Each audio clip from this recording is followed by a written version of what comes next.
Hello, this is Chris Barrett of Auditel on the 11th of August 2022 with an energy price update. First of all, apologies for my absence over the past month, partly due to taking some well-deserved annual leave, but also being embroiled in the current energy crisis and trying to help steer customers through this.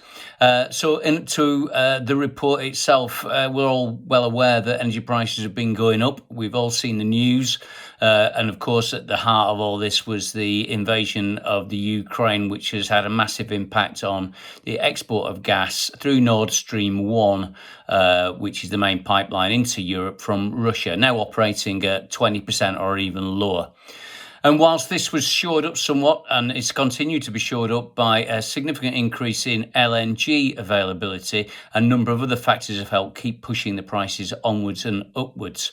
The hot weather has increased demand for air conditioning load. It's also warmed up rivers in France, and as a consequence of that, they're struggling to cool down nuclear reactors. So nuclear power generation is lower than it should be, as is hydroelectric generation, because the rivers are much lower. And that has also had a knock-on effect on coal generation production, because they can't get coal to the generation plants, particularly affecting the Rhine.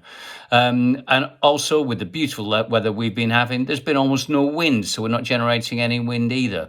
So all in all, a bit of a perfect storm driving prices up.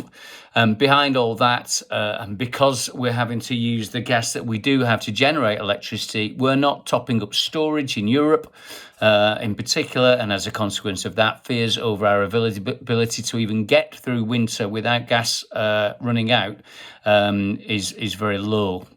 And indeed, we're now seeing talk around in Europe and the UK about enforced blackouts to help manage the lack of availability of gas, should it come to that. Of course, it might get cooler and demand might fall as a result of the high prices and people start using less. That doesn't necessarily mean, though, that energy prices themselves will fall. We're very much locked into a scenario where we're having to pay a premium for the LNG we are getting in order to make sure it doesn't get taken over to Asia.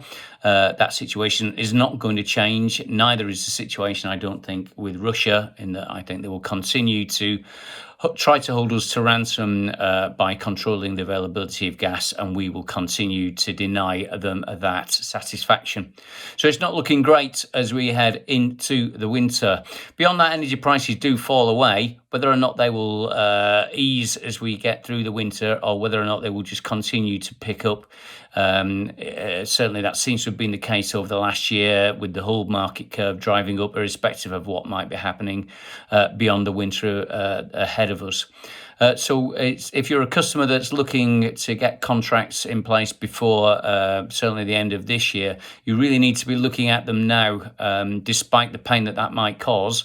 As we don't see energy prices easing, particularly in the next 3 or 4 months. And certainly if you're in the main October contract round, time is running out to make decisions. And as we head towards that deadline, we have historically seen that prices can sometimes trip up just through the sheer volume demand.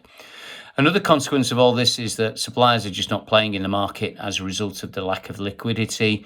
We're seeing suppliers dropping out, pulling prices on a daily basis, and many suppliers just not pricing at all, or restricting their prices to short-term contracts or to renewals only. So if you want to get prices, you need to start looking at them now, start talking to your intermediaries or directly with the suppliers if you're doing it that way. And I wish you all the best of luck in the future on this, and be prepared for a shock. If you've got any questions about this or anything else that Auditel can offer, then please don't hesitate to get in touch. Thank you. Bye.